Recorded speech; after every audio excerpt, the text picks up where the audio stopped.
ଐତିକ ଜ୍ୟୋତିଷ ଶାସ୍ତ୍ରରେ ମୋଟ 12ଟି ରାଶି ବିଷୟରେ ବର୍ଣ୍ଣନା କରାଯାଇଛି। ପ୍ରତ୍ୟେକ ରାଶିର ଗୋଟିଏ ଲେଖାଏଁ ଶାସକ ଗ୍ରହ ଥାଏ। ଗ୍ରହ ଏବଂ ନକ୍ଷତ୍ରମାନଙ୍କ ଗତିବିଧି ଉପରେ ଆଧାର କରି ରାଶିଫଳ ଆକଳନ କରାଯାଏ। 14 ସେପ୍ଟେମ୍ବର 2025 ହେଉଛି ରବିବାର। ହିନ୍ଦୁ ଧର୍ମରେ ରବିବାର ଦିନ ସୂର୍ଯ୍ୟ ଭଗବାନଙ୍କୁ ପୂଜାର୍ଚ୍ଚନା ପାଇଁ ସମର୍ପିତ କରାଯାଇଛି। ଜ୍ୟୋତିଷ ଶାସ୍ତ୍ର ଅନୁସାରେ 14 ସେପ୍ଟେମ୍ବର ରବିବାରରେ କିଛି ରାଶି ପାଇଁ ବହୁତ ଶୁଭ ହେବା ଯାଉଥିବା ବେଳେ ଅନ୍ୟ କିଛି ରାଶିମାନଙ୍କୁ ଜୀବନରେ ଛୋଟ ମୋଟ ସମସ୍ୟାର ସମ୍ମୁଖୀନ ହେବାକୁ ପଡ଼ିଥାଏ। ତେବେ ଜାଣନ୍ତୁ 14 ସେପ୍ଟେମ୍ବର 2025ରେ କେଉଁ ସବୁ ରାଶିର ଲୋକମାନଙ୍କ ପାଇଁ ଭଲ ରହିବ ଏବଂ କେଉଁମାନଙ୍କୁ ଟିକେ ସତର୍କ ରହିବାକୁ ପଡ଼ିବ। ପ୍ରଥମ ହେଉଛି ମେଷ ରାଶି। ଆଜି ଆପଣ ଜୀବନରେ କିଛି ନୂଆ କରିବେ। କଠିନ ପରିଶ୍ରମ ଭଲ ଫଳ ମିଳିବ। ଆୟ ବୃଦ୍ଧି ହେବାର ସମ୍ଭାବନା ରହିଛି। ଦୀର୍ଘ ଦିନ ଧରି ଅଟକି ରହିଥିବା କାମ ପୂରଣ ହେବ। ଟଙ୍କା ମିଳିବା ପାଇଁ ନୂତନ ରାସ୍ତା ଖୋଲିବ। ଆପଣ ନିଜ ଜୀବନସାଥୀଙ୍କ ଠାରୁ ପୂର୍ଣ୍ଣ ସମର୍ଥନ ପାଇବେ। ପ୍ରତିଯୋଗିତାମୂଳକ ପରୀକ୍ଷାରେ ଛାତ୍ରଛାତ୍ରୀ ଅପାର ସଫଳତା ପାଇବେ। ଆପଣଙ୍କ ଶାରୀରିକ ଏବଂ ମାନସିକ ସ୍ୱାସ୍ଥ୍ୟ ପ୍ରତି ଧ୍ୟାନ ଦିଅନ୍ତୁ। ପ୍ରତିଦିନ ଯୋଗ ଏବଂ ଧ୍ୟାନ କରନ୍ତୁ। ଏହା ଆପଣଙ୍କୁ ସୁସ୍ଥ ରଖିବ। ଏକ ବିଶେଷ କରି ଅବିବାହିତ ଲୋକଙ୍କୁ ଜୀବନରେ ପ୍ରବେଶ କରିବେ। ଦ୍ୱିତୀୟରେ ହେଉଛି ବୃଷ ରାଶି।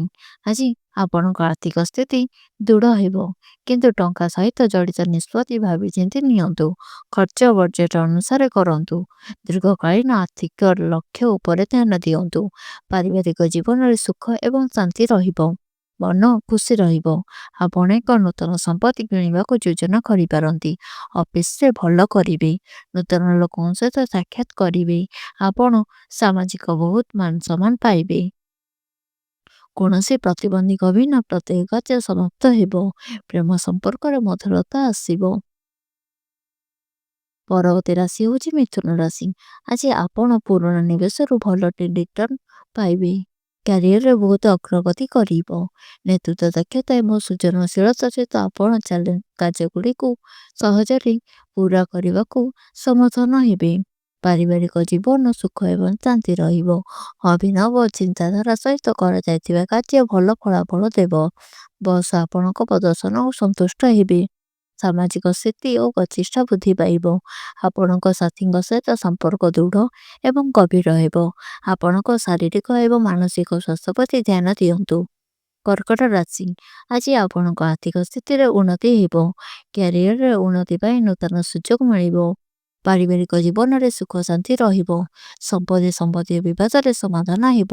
ନୂତନ ଆୟର ଉତ୍ସକୁ ଆର୍ଥିକ ଲାଭ ହେବ। ବ୍ୟବସାୟ ପରିସ୍ଥିତି ଦୃଢ଼ ହେବ। ପରିବାରର ସଦସ୍ୟଙ୍କ ସହିତ ଅନାବଶ୍ୟକ ଯୁକ୍ତିରେ ଦୂରେଇ ରୁହନ୍ତୁ। ନିଜର କ୍ରୋଧକୁ ନିୟନ୍ତ୍ରଣ କରନ୍ତୁ। ଅଫିସରେ ଆପଣଙ୍କ ନିଜର ସମ୍ବେଦନଶୀଳତା ପ୍ରଦର୍ଶନ କରିବ ଏବଂ ଅଫିସ ରାଜନୀତି ଠାରୁ ଦୂରେଇ ରୁହନ୍ତୁ। ରୋମାଣ୍ଟିକ ଜୀବନ ଅନେକ ବଡ଼ ପରିବର୍ତ୍ତନ ଆସିବ। ପ୍ରେମ ଏବଂ ରୋମାଞ୍ଚର ସମ୍ପର୍କରେ ବୃଦ୍ଧି ପାଇବ। ସିଂହ ରାଶି। ଆଜି ଆପଣଙ୍କ ପାଇଁ ଏକ ବିଶେଷ ଦିନ ରହିବାକୁ ଯାଉଛି। କ୍ୟାରିୟରରେ ନୂତନ ସଫଳତା ହାସଲ କରିବେ। ଏକ ନୂଆ ସମ୍ପତ୍ତି କିମ୍ବା ଗାଡ଼ି କିଣିବାର ସମ୍ଭାବନା ରହିବ। ପାରିବାରିକ ଜୀବନରେ ସମସ୍ୟା ଦୂର ହେବ। ଆର୍ଥିକ ପରିସ୍ଥିତି ଦୃଢ଼ ହେବ। ପୁରୁଣା ନିବେଶରୁ ଆର୍ଥିକ ଲାଭ ହେବ। ଚ୍ୟାଲେଞ୍ଜ ସତ୍ତ୍ୱେ ଆପଣ ନିଜ କ୍ୟାରିୟରରେ ବହୁତ ଅଗ୍ରଗତି କରିବେ। ଜୀବନରେ ସୁଖ ସମୃଦ୍ଧି ରହିବ। କିଛି ଲୋକଙ୍କ ଅନିଦ୍ରା ସମସ୍ୟା ହୋଇପାରେ। ସୁସ୍ଥ ଜୀବନଶୈଳୀ ବଜାୟ ରଖନ୍ତୁ।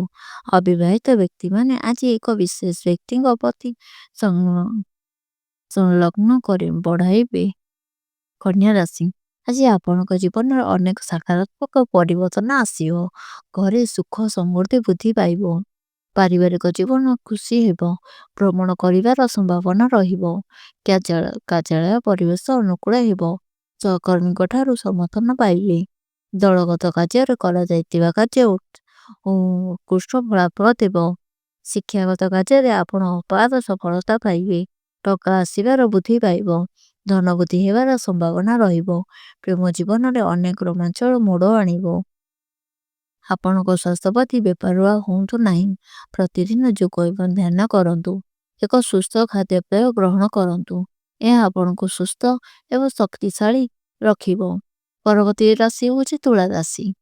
ଆଜି ଆପଣ ପୁରୁଣା ନିବେଶରୁ ଭଲ ରିଟର୍ଣ୍ଣ ପାଇବେ। ନିବେଶ ହିଁ ଆପଣ ଅନେକ ସୁଯୋଗ ମଧ୍ୟ ପାଇବେ। ସହକର୍ମୀମାନଙ୍କ ସହିତ ମିଳିତ କାର୍ଯ୍ୟରେ ଅପାର ସଫଳତା ମିଳିବ। ପରିବାରରେ ଖୁସିର ପରିବେଶ ରହିବ। ପୁରୁଣା ସମ୍ପତ୍ତି କିମ୍ବା ବିକ୍ରୟ କିମ୍ବା ଭଡ଼ା ଦେଇ ଆର୍ଥିକ ଲାଭ ହେବ। ଅଫିସରେ ଥିବା ବସ୍ ଆପଣଙ୍କ କାମ ଦ୍ୱାରା ପ୍ରଭାବିତ ହେବେ। ପ୍ରେମ ଜୀବନରେ ସୁଖଦ ମୁହୂର୍ତ୍ତ ଗୁଡ଼ିକ ଉପଭୋଗ କରିବେ। ଆଜି ଆର୍ଥିକ ପ୍ରସଙ୍ଗରେ କାହାକୁ ଅନ୍ଧ ଭାବରେ ବିଶ୍ୱାସ କରନ୍ତୁ ନାହିଁ। ଆର୍ଥିକ କ୍ଷତି ହୋଇପାରେ। ସ୍ୱାସ୍ଥ୍ୟ ପ୍ରତି ଅଧିକ ଧ୍ୟାନ ଦିଅନ୍ତୁ। ପରବର୍ତ୍ତୀ ରାଶି ହେଉଛି ବିଛା ରାଶି। ଆଜି ଆପଣଙ୍କ ବ୍ୟବସାୟରେ ଅଭିବୃଦ୍ଧି ପାଇଁ ଅନେକ ସୁଯୋଗ ପାଇବେ। କିଛି ଲୋକଙ୍କ ଚାକିରି ସନ୍ଧାନ ସମାପ୍ତ ହେବ। ଜୀବନରେ ଅନେକ ବଡ଼ ପରିବର୍ତ୍ତନ ଆସିବ। ଛାତ୍ରଛାତ୍ରୀ ବିଦେଶରେ ଅଧ୍ୟୟନ କରିବାର ସୁଯୋଗ ପାଇପାରନ୍ତି। ଆଜି ଆପଣଙ୍କର ସମସ୍ତ ସ୍ୱପ୍ନ ସାକାର ହେବ। କ୍ୟାରିୟରରେ ସଫଳତା ସିଡ଼ି ଚଢ଼ିବେ। ଦୀର୍ଘ ଦିନର ବାଧା ଦୂର ହେବ। ପ୍ରତ୍ୟେକ କାର୍ଯ୍ୟ ଆଶା କରାଯାଉଥିବା ଠାରୁ ଭଲ ଫଳାଫଳ ପାଇବେ।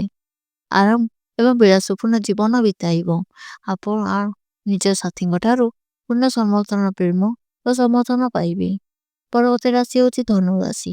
ଆଜି ଆପଣଙ୍କ ପାଇଁ ବହୁତ ଶୁଭ ଦିନ ରହିବ। କେତେକ ସାମ୍ପ୍ରତିକ ଆର୍ଥିକ ଲାଭ ହେବ। କ୍ୟାରିୟରରେ ଉନ୍ନତି ପାଇଁ ଅନେକ ସୁବର୍ଣ୍ଣ ସୁଯୋଗ ମିଳିବ। ପ୍ରେମ ସମ୍ପର୍କରେ ମଧୁରତା ରହିବ। ଆପଣଙ୍କ ନିଜ ସାଥୀଙ୍କ ସହିତ ଏକ ଛୁଟିଟି ଯୋଜନା କରିପାରିବେ। ଆଜି ଆପଣଙ୍କ ସମୟ ପରିଚାଳିତ ଏବଂ ନେତୃତ୍ୱ ଦକ୍ଷତା ଅଫିସରେ ପ୍ରଶଂସା ହେବ। ଅତିଥିମାନଙ୍କ ଆଗମନ ଯୋଗୁଁ ଘରେ ଏକ ମନୋରମ ପରିବେଶ ରହିବ। ପରିବାର ସଦସ୍ୟଙ୍କ ସହିତ ଧାର୍ମିକ କାର୍ଯ୍ୟକଳାପରେ ଅଂଶଗ୍ରହଣ କରିବେ। ପିଲାମାନଙ୍କର ସ୍ୱାସ୍ଥ୍ୟ ପ୍ରତି ଧ୍ୟାନ ଦିଅନ୍ତୁ। ମକର ରାଶି। ଆଜି ଆପଣଙ୍କ ନିଜ ପରିଶ୍ରମରେ ଶୁଭ ଫଳ ପାଇବେ। ପ୍ରତ୍ୟେକ କାର୍ଯ୍ୟ ଆଶା କରାଯାଉଥିବା ଠାରୁ ଭଲ ଫଳାଫଳ ଦେବ। ଋଣରୁ ମୁକ୍ତି ପାଇବେ। ଆପଣ ଅଫିସରେ ସହକର୍ମୀଙ୍କ ସମର୍ଥନ ପାଇବେ। କ୍ୟାରିୟର ଅଗ୍ରଗତି ପାଇଁ ଅନେକ ସୁବର୍ଣ୍ଣ ସୁଯୋଗ ରହିଛି। ବୃତ୍ତିଗତ ଜୀବନରେ ନୂତନ ସଫଳତା ହାସଲ ହେବ। ସାମାଜିକ ସ୍ଥିତି ଆଉ ପ୍ରଚେଷ୍ଟା ବୃଦ୍ଧି ପାଇବ। କିଛି ଲୋକ ଏକ ନୂତନ ସମ୍ପତ୍ତି କିଣିବାକୁ କିମ୍ବା ସେମାନଙ୍କ ପୁରୁଣା ଘରକୁ ମରାମତି କରିବାକୁ ଯୋଜନା କରିପାରନ୍ତି। ପ୍ରେମ ଏବଂ ବିଶ୍ୱାସ ସମ୍ପର୍କରେ ବୃଦ୍ଧି ପାଇବ। ସୁଖମୟ ଜୀବନ ବିତାଇବେ। ପରବର୍ତ୍ତୀ ରାଶି ହେଉଛି କୁମ୍ଭ ରାଶି। ଆଜି ଆପଣଙ୍କ ପୁରୁଣା ନିବେଶରୁ ଭଲ ରିଟର୍ଣ୍ଣ ପାଇବେ। ଆଜି ଆପଣଙ୍କର ଆର୍ଥିକ ସ୍ଥିତି ଦୃଢ଼ ହେବ। କିନ୍ତୁ ଟଙ୍କା ପ୍ରସଙ୍ଗରେ କୌଣସି ବଡ଼ ବିପଦରୁ ଏଡ଼ାନ୍ତୁ। ଜୀବନରେ ନୂତନ ଜିନିଷ ଏକ୍ସପୋଜ କରନ୍ତୁ। କିଛି ଲୋକ ପୁରୁଣା ସମ୍ପତ୍ତି ବିକ୍ରୟ କିମ୍ବା ଭଡ଼ା ଦେଇ ଟଙ୍କା ପାଇବେ। ଏକ ଭଲ ପ୍ୟାକେଜ ସହିତ ଆପଣ ଏକ ନୂଆ ଚାକିରି ଅଫିସ ପାଇବେ। କ୍ୟାରିୟର ସମ୍ବନ୍ଧୀୟ ନିଷ୍ପତ୍ତି ନେବା ବେଳେ ଜଣେ ଅଭିଜ୍ଞ ବ୍ୟକ୍ତିଙ୍କ ଠାରୁ ପରାମର୍ଶ ନେବାର କୁଣ୍ଠାବୋଧ କରନ୍ତୁ ନାହିଁ। ନିଜ ଭାବନାକୁ ନିଜ ସାଥୀଙ୍କ ସହିତ ଖୋଲାଖୋଲି ସେୟାର କରନ୍ତୁ। ଆପଣଙ୍କ ମାନସିକ ସ୍ୱାସ୍ଥ୍ୟ ପ୍ରତି ଧ୍ୟାନ ଦିଅନ୍ତୁ। ଆତ୍ମା ଯତ୍ନ କାର୍ଯ୍ୟରେ ନିୟୋଜିତ ରୁହନ୍ତୁ। ଶେଷ ରାଶି ହେଉଛି ମୀନ ରାଶି। ଆଜି ଆପଣଙ୍କ ଜୀବନରେ ଅନେକ ଗୁରୁତ୍ୱପୂର୍ଣ୍ଣ ପରିବର୍ତ୍ତନ ଆସିବ। କ୍ୟାରିୟରରେ ନୂତନ ସଫଳତା ହାସଲ କରିବେ। ନିଜ କ୍ୟାରିୟର ଲକ୍ଷ୍ୟ ବିଷୟରେ ଆପଣଙ୍କୁ ଉଚ୍ଚାଭିଳାଷୀ ଦେଖାଯିବ। ଜୀବନରେ ନୂତନ ଜିନିଷ ଅନୁସନ୍ଧାନ କରିବ। ଭାଇ ଭଉଣୀ କିମ୍ବା ସମ୍ପର୍କୀୟଙ୍କ ସହିତ ସମ୍ପତ୍ତି ସମ୍ବନ୍ଧୀୟ ବିବାଦ ହୋଇପାରେ। ଅଫିସରେ କାର୍ଯ୍ୟକାରୀ ବୃଦ୍ଧି ପାଇବ। କ୍ୟାରିୟର ଅଭିବୃଦ୍ଧି ପାଇଁ କିଏ ଅନେକ ସୁଯୋଗ ପାଇବ। ଆପଣ ସମାଜରେ ବହୁତ ମାନ ସମ୍ମାନ ପାଇବେ। ନିଜର ଫିଟନେସ୍ ପ୍ରତି ଧ୍ୟାନ ଦିଅନ୍ତୁ। ଅବିବାହିତ ବ୍ୟକ୍ତିମାନେ ଏକ ବିଶେଷ ବ୍ୟକ୍ତିଙ୍କର ପ୍ରତି ଆଗ୍ରହ ବଢ଼ାଇ ପାରନ୍ତି। ଭିଡ଼ିଓଟି ଆପଣଙ୍କୁ କେମିତି ଲାଗିଲା ଆମକୁ କମେଣ୍ଟ ମାଧ୍ୟମରେ ଜଣାନ୍ତୁ। ଜୟ ଜଗନ୍ନାଥ।